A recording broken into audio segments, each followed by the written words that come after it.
Hello, welcome to the Championship Playoff Semi-Final Preview from the Untitled Podcast. I'm Craig Savage, and with me, as always, is Mr. Daniel Curdy. First, let's have a quick recap of what we did on the final day of the Championship season. And there were quite a lot of goals here, there, and everywhere. We kind of guessed there were goals here, there, and everywhere, but there was only one correct scoreline, and that was my 2-0 Bristol City defeat away at Huddersfield. Other than that, I really didn't expect for them to bring out the reserve team against Sheffield United, and I didn't expect Blackpool to get battered 5-0 away at Peterborough. So I win the final day of the match day predictions. So let's get on to the playoff semi-finals. We've got 4 teams left. We have got Luton Town in 6th. They are playing 3rd place. Huddersfield and Sheffield United, they're at home to Nottingham Forest. So let's start off with Luton v Huddersfield Codes. You obviously went to watch Luton the final day against Reading, which ended in, well, it was a comical moment in that game. But Luton deserved to win on the day. Luton deserved to win. The first half, let's be honest, the first 10 minutes, probably the most shots on target I've seen from Luton in the first 10 minutes of the game. Even within 30 seconds, Cameron Jerome had a great chance to put us ahead. Keeper made a good save, but obviously he's only remembered for one thing in that game, poor Reading keeper. I don't know, listening back to it, how he didn't hear the man on calls from the away end, because you could hear them on the audio and even on like the Luton commentary, because Faker others was guessing, you could just hear her laughing in the background, because it was a comical way for the season to end. But look, the teams below didn't do their job anyway, so it didn't make a great deal of difference. Luton, Sheffield United both made it the final day, deserved to be there. Luton defended their box pretty well, despite not being great in the second half. And Reading, to be fair to them, they didn't give up. They came on strong. But yeah, deservedly so, Luton made it in the end. A comfortable 1-0 win, and 3 1-0 wins in the last 5 games. It's a good way to secure it, isn't it? Luton and Huddersfield are 2 teams that not many people predicted to be in the playoffs this season. And it proves that the team really works hard. You can get your rewards. And these 2 teams have worked hard and got the reward by being in the playoffs. Exactly. They've both done it on smaller budgets than other side. I guess in different ways. Luton coming up the divisions and having to slowly build, but still, on paper, the second smallest budget in a league. Some of the financial stats that were coming up throughout the game on Sky Sports were fantastic to give a bit of perspective to this achievement.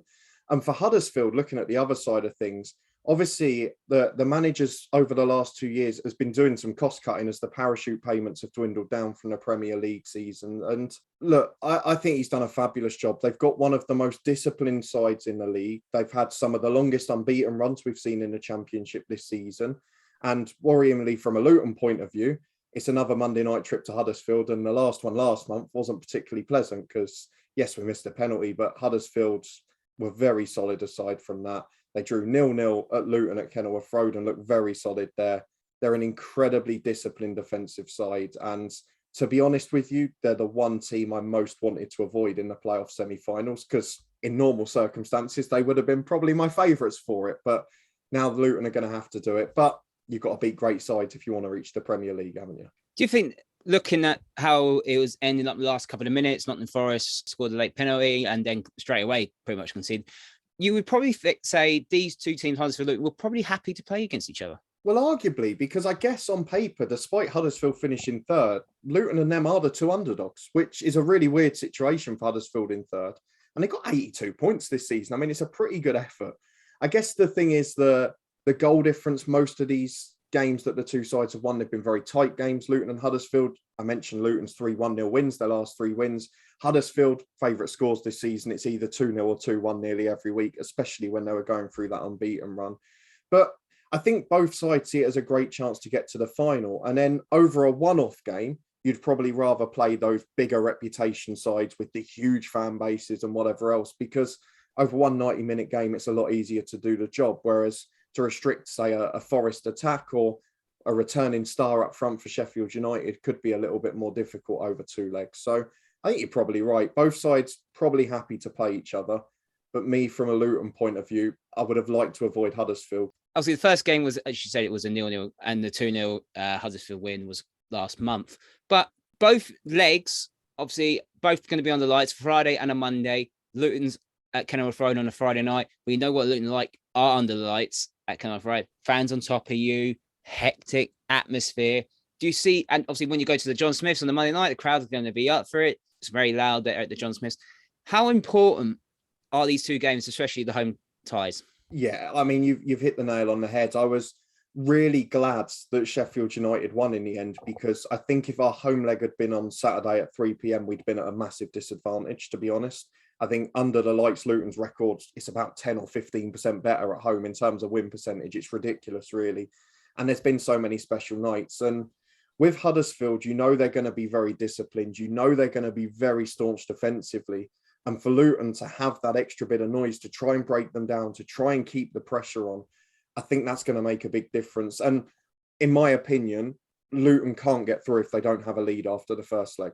I strongly believe that. So for Huddersfield, we saw what they can do on a Monday night against Luton. As soon as they scored the first goal, the crowd was right behind them. They knew they were going to go defensive and disciplined, and they stuck with them. They kept it loud. And in the end, they nicked their second goal. But I really believe that the home leg for Luton is the important moment of this tie. If Luton can get a lead under the lights, they've got a chance. If they go there with a 0-0 or even a defeat at home, then I think the tie's over, to be honest. So, yeah, the home leg's so important for both sides. Luton's starting to have players back. They had Bradley, Bree, Cornick, Campbell, all back in for Luton. How important are they? Very important. Obviously, Luton's injury record has been atrocious the last few weeks. We do have to wonder what the impact of the emergency loan goalkeepers is going to be. We've not been hugely convinced by Ingram, but I think it boils down to one man, to be honest. Is Elijah Adebayo back and fit? We saw that chance that Jerome missed in the first minute, and look, he's done a wonderful job. He was winning flick-ons, he was holding the ball up, but he's mid-30s now. He's not got the legs to do it for 90 minutes. We lost a little bit of that pressing intensity second half, and I feel him being fit's important. We've obviously still got a few key players that aren't going to make it, but I feel having Adebayo back, in addition to the ones that returned on Saturday, is crucial. And for Huddersfield, we've got to say, they've been incredibly, incredibly consistent, and a lot of people wrote them off as well. And I know we look from a Luton point of view, but I think they've been absolutely fantastic. I think this tie is summed up by one thing, which you mentioned, the home records. All four sides in the playoffs over the 23-game season, their home records are separated by 2 points. I mean, that tells you how close this is going to be. Huddersfield players, you said, have been consistent. Sort of a Thomas on the left-hand side has been absolutely unreal this season. His first season in the Championship, coming from Bournemouth Wood. Harry Toffolo is probably player of the month last month, because he's now scoring for fun. And Ward up top as well. So they've been a threat all season. And if Luton can stifle them, they've got half a chance. Yeah, the problem is that I think Huddersfield have maybe got a couple more know-how goal scorers. You look at someone like Jordan Rhodes, who was available off the bench against Bristol City. You look at someone like John Russell, who's come in and done really well the second half of the season, obviously scored that quite audacious goal against Luton last month. There's a lot of attacking talent in that Huddersfield team for individual moments. And when you're relying on a disciplined game, that can make all the difference. I just think this one's going to be really tight. So let's get to the predictions for this first tie, Luton versus Huddersfield. How do you see it going? This is the biggest heartbeat head moment I've had. I've said it before, if Luton don't have a lead after the first leg, they don't have a chance for me. Huddersfield have got a better away record this season, 5 points better. Huddersfield, look, we mentioned they're the form team at the moment in division. They won 5 of their last 6 games. They're very solid. They very rarely let in goals. I think the home leg is going to be either 0-0 or 1-0 to Luton. And I'm going to be optimistic and say Luton might shade it 1-0. I think the second leg, Huddersfield win by their favourite score of 2-1, which takes us to extra time. As much as I hate to say it, because I will be there, I think Huddersfield might win after extra time, because for me, of the 4 sides in there, they're my favourites to go up still. Huddersfield have got a pretty good record in the playoffs. This is only Luton's third in the Football League, shall I say. Not obviously, we were absolutely rubbish in the National League playoffs as well. It's going to be 1-0 in the first. I think it's going to be 1-0 in the first leg, and I'm going for Huddersfield to win 2-1 in the second leg. As much as it pains me to say it, no, it's been a fantastic run for Luton. I could never have foreseen that Luton would be in the playoffs and 3 games away from being in the Premier League. And the same with Huddersfield. They both had fantastic seasons. Huddersfield, yes, they might have been in the Premier League a couple of years ago, but they had an absolutely atrocious season last season. To bounce back to where they are now, it's been absolutely fantastic. Yeah, I'm just going to go for Huddersfield to sneak it very late on in the second leg. Right, moving on to the second tie. It is Sheffield United versus Nottingham Forest. Both these teams had new managers at the start, very early on in the season. Paul Heckingbottom replaced Avishia Kanovic and Steve Cooper replaced Chris Hughton. So if obviously these two guys were in the start of the season, these two teams could possibly be in the top two. Yeah, you'd certainly say it from a Nottingham Forest point of view, wouldn't you? If it wasn't for that 1 point after 7 games, they'd be right in there. It's a really interesting situation. This game is sort of the battle of disciplined defence v outrageous attack, isn't it? I mean, we've seen Forest, the sides that have been able to stifle them. They've marked players out the game. Sheffield United, I know they had a little blip in April, but when they've been at their best, they've been so defensively solid. They obviously owe Fulham a massive favour because Fulham decided to rotate defensively and in goal, which is probably a dream for Sheffield United, needing a result to get in on the final day, albeit they would have made it anyway, given the other results. But I just wonder if it's going to have an impact, Craig, that Sheffield United come in with 3 straight wins. And Forest, we mentioned the Bournemouth game, there was so much emotion, there was so much riding on it. And I know they had that awful refereeing decision, but generally in open play, they didn't really turn up over the 90 minutes. They then had that wild celebration when Brennan Johnson scored his penalty in the 92nd minute against Hull, only to then concede from basically the kickoff. I just wonder if they're hitting their first little poor patch under Steve Cooper at the wrong time. It's the first time under him they'd lost a game and then not bounced back with a win. And we mentioned it in the League One again with MK Dons. It's not about whether you finish third or whatever, but when you're in that automatic promotion race with the stress, with the pressure right till the very end, and I know from where Forest were, there wasn't a huge amount of pressure, but when you're in that battle right to the end, it's a huge job to regroup mentally. And we saw MK Dons couldn't do it. And I wonder if we're going to get the same here. I wonder if we'll get the same with Northampton in League Two. It's a very interesting situation. We've seen Forest in recent weeks. I know there was controversial decisions against Bournemouth and Luton, but both of them tried to mark Spence and Johnson out the game and largely were able to do it and restrict Forest threat. Injuries are key again. Both teams missing star striking outlets and players that would be their natural goal scorers. This game's so intriguing. I mean, as a neutral, it's just a brilliant game to watch. Yeah, I'm just about to say about Nottingham Forest, it's been a bad week. Obviously, Steve Cooper's now in the playoffs again for the third straight year. Obviously, the last 2 years he was doing it with Swansea, lost in the semi-final against Brentford, and they lost in the final against Brentford the year after.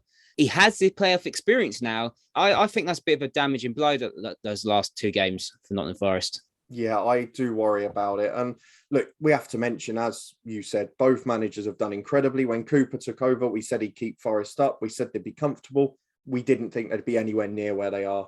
Sheffield United, under Heckingbottom, we thought was going to be a flop, and he's done a wonderful job. But it's all about momentum in football. And Forest the last week, I actually think more damaging was the equaliser against Hull, to be honest, because if they'd won that 1-0, as they had done their previous 2 away games that they'd won before that, I think that would have been a big, big bounce. But they're going into the playoffs on a negative. And I think looking from their point of view, whether it's right or not, they probably would have rather faced Luton than Sheffield United.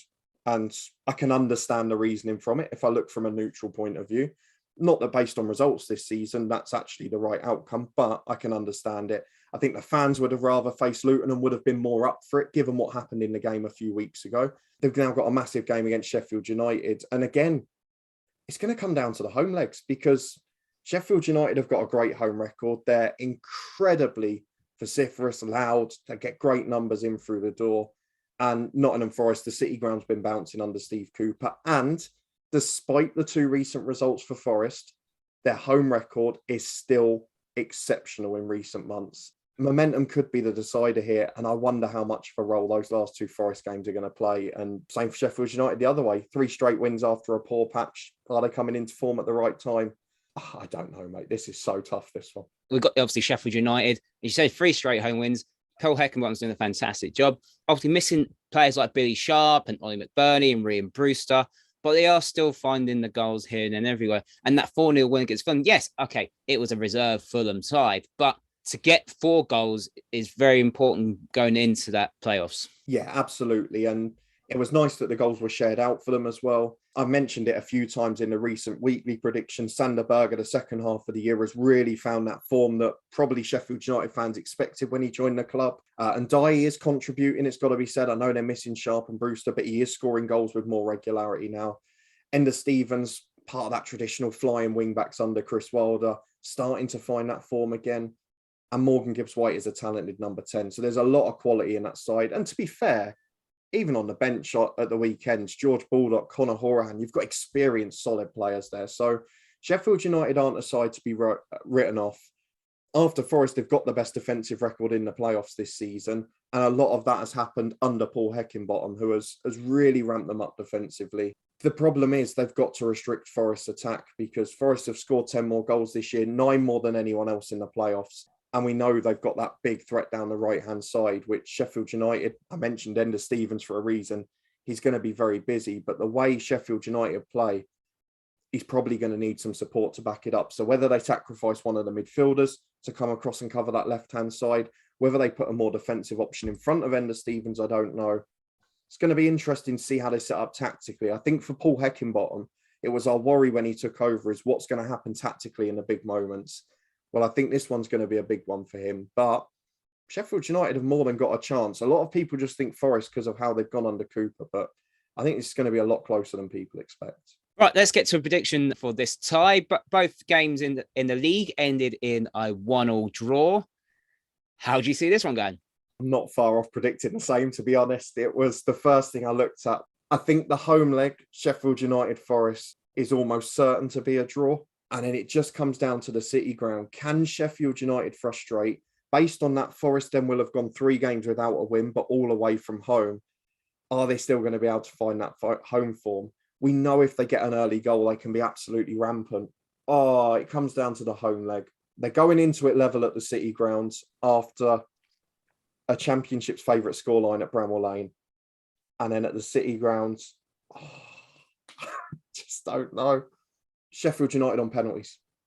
Oh, I just look, the one thing I've got in this tie is I just think it's going to go all the way. I think, look, you've got 2 sides of experience, and say what you want about Sheffield United. Defensively, they've still got some of those players that were stars in the Premier League that have come back from injuries earlier this year.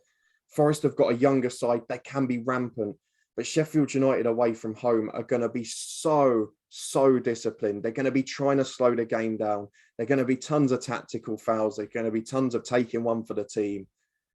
If Forest get an early goal, they'll win it comfortably. But I've just got a feeling it's going to go all the way. A penalties anyone can win, but I'm going to go for Sheffield United on pens. I'm splitting it a hair's breadth. It's a flip of a coin, isn't it? I'm going to sense a bit of deja vu to the Wycombe MK game. Sheffield United are going to win the first leg 2-0. I wouldn't think it'd be that comfortable, but fair play. So ballsy call.